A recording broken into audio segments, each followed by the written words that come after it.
Hi, my name is Kazuki. I'm a polyglot that speaks 7 languages, and today I'll tell you guys weird things of Portuguese language. So weird thing number 1, the vowels.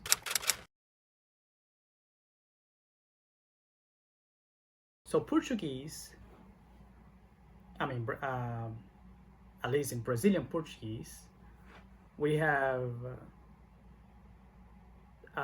12 different vowels. Yep. We have 7 oral vowels, and we have 5 nasal vowels. So if you might think the vowels are the the the letters that is A, I, O, U, but what I'm saying here is the sound of vowels that I have in Portuguese. So we have 12. So the 7 oral vowels is A, E, I, O, U. So if you don't speak Portuguese, you might think, what is the difference of the E, and U? Is that the vowel is more open or is more closed?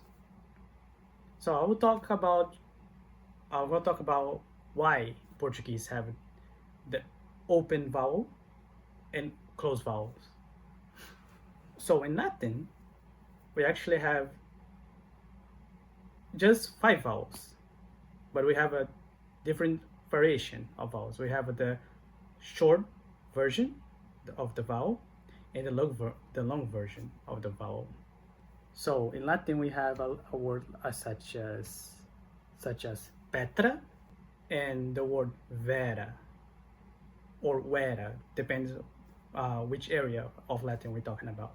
So petra is short and it sounds more open, and vera or vera, the vowel is longer and it sounds more close.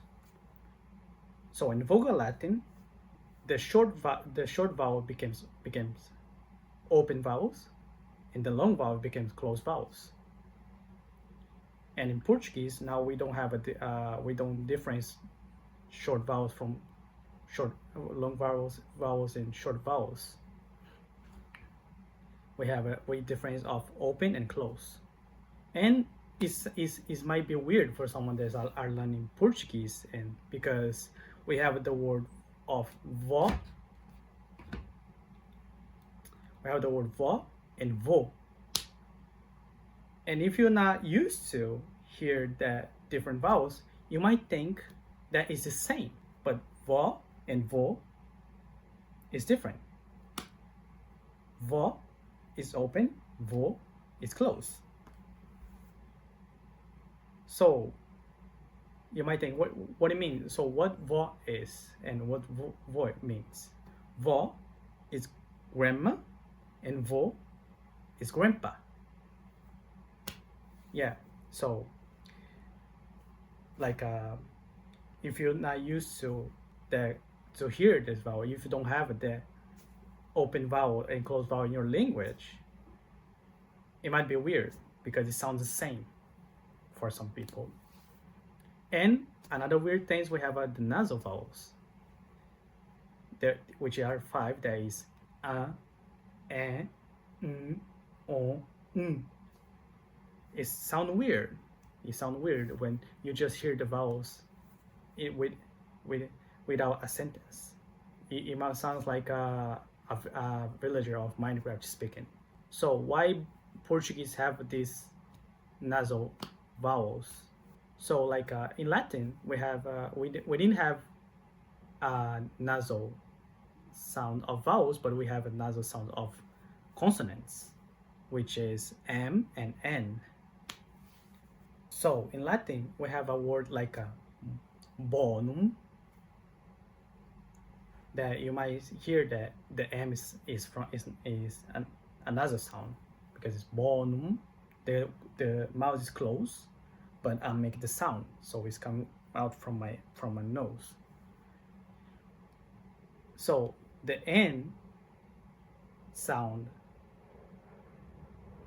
the nasal sound of the N and the M influences the vowel in Portuguese. So the Latin word bon became bonu, bonu, and in Portuguese became bom. When you see the word bom, you don't see the sign of the nasal sound in the vowels, but it's nasal sound. It's not as an nasalized sound, because you say boom, boom, not boom, boom. So it's boom.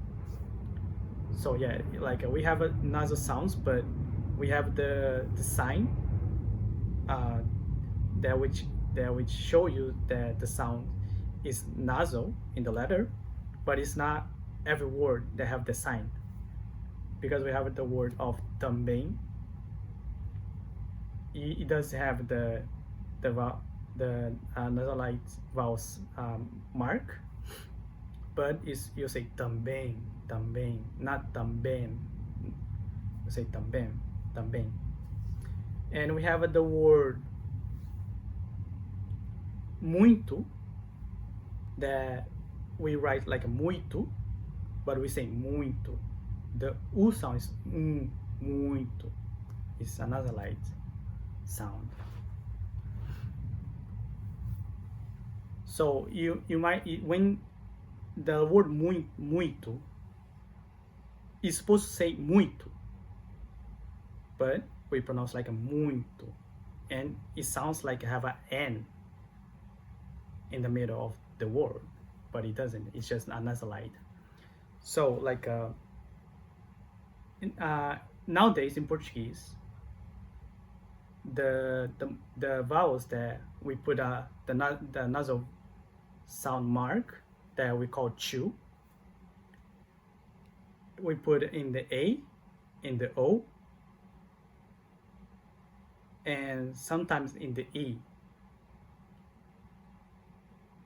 But we don't put the nasal sound on the U, because it's very rare, the nasal sound of U in Portuguese.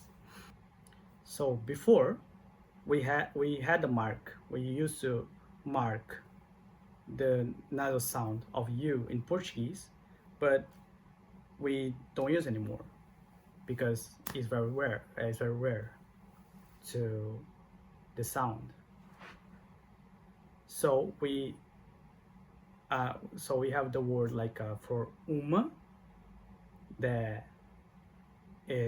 means one in feminine, but when we used to mark the U sound, we used to pronounce like uma, and we took the sound, we took the mark, and we put and they put the M of an uma for people know that it's a nasalized, but people start pronounce the M, and that was wrong. But nowadays, you it's more easy to find someone that say uma than uma. Some Portuguese speakers still pronounce like uma, like in Brazil, or in the northeast part, they pronounce like, a lot of people pronounce like uma. Yeah, but the majority of Portuguese speakers say uma. That was wrong, but nowadays is a right way to pronounce, and uma is still a right way to pronounce too. So you might think, how someone can difference that a lot of vowels of the bit. Well, if you speak English, I'm gonna assume that you speak English because you watch this video in English. You should know that English also have a lot of sounds of vowels. Yeah, we have English have a lot. So English, we have 12 or 14 sound of of vocal sounds or vocal vowels, and we have 8 for or for 10 diphthongs in English. But it depends which accent is different, the number. So we have in English we have a lot of sounds of like bit and e. In the word bit we have the e, bat for e, bat for e, cut for put for pu, and about for a sound. We have a lot of sound in English too, so it's not just Portuguese have a lot of vowels. And in English, you don't have the marks to know which one it is. But in Portuguese, we have the mark that is make more easy to know this how to pronounce. It's not everything, but we have it. So in this case, I think Portuguese is more easy to know how to pronounce the words when you're reading. And well, this open vowel and closed vowels in Portuguese we use the Latin letters. In Latin has just 5 vowels, so Portuguese have more vowels in Latin, but we use Latin letters, so that's why we just use 5 letters to represent the vowels that we have in Portuguese. But in Korean, we also have different letter for the closed O and for open O. So in different language, we have we might use different letters to represent this different sound, because e and e and o is not the same sound.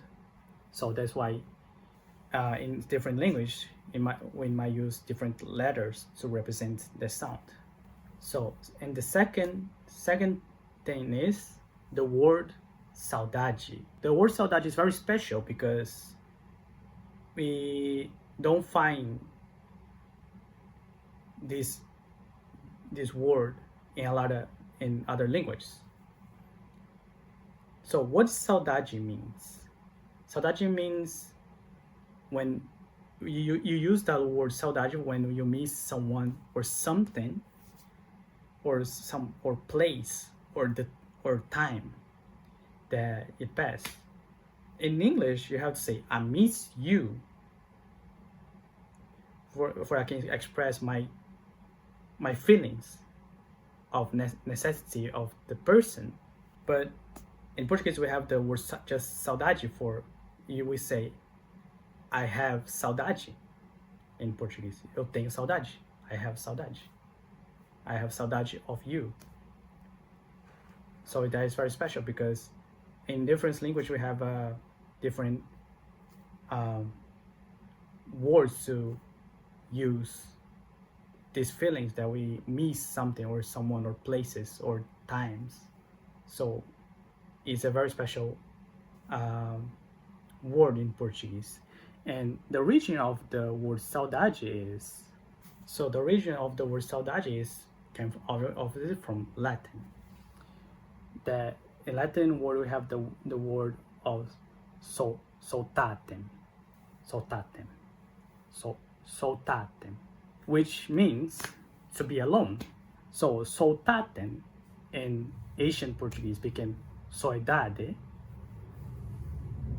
that in modern Portuguese became saudade. So in the ancient Portuguese, we used to use this word for when you feel alone. So in Galician, there is a language that is very close to Portuguese and used to be the same language of Portuguese that used to call Galician Portuguese. We still have the word soidade, soidade, pronounced in Galician, but we don't use in the same context in Portuguese. And also in Galician, we have the word morinha, that is a word that you use when the feeling that you miss your hometown. So a lot of Galician people use the word Morrinha to say that they miss Galicia, the place they were born and raised. So I really like this word in Galician, and I really like I really like this word Morrinha. The I wish the other language had this same word, because I think it's very beautiful.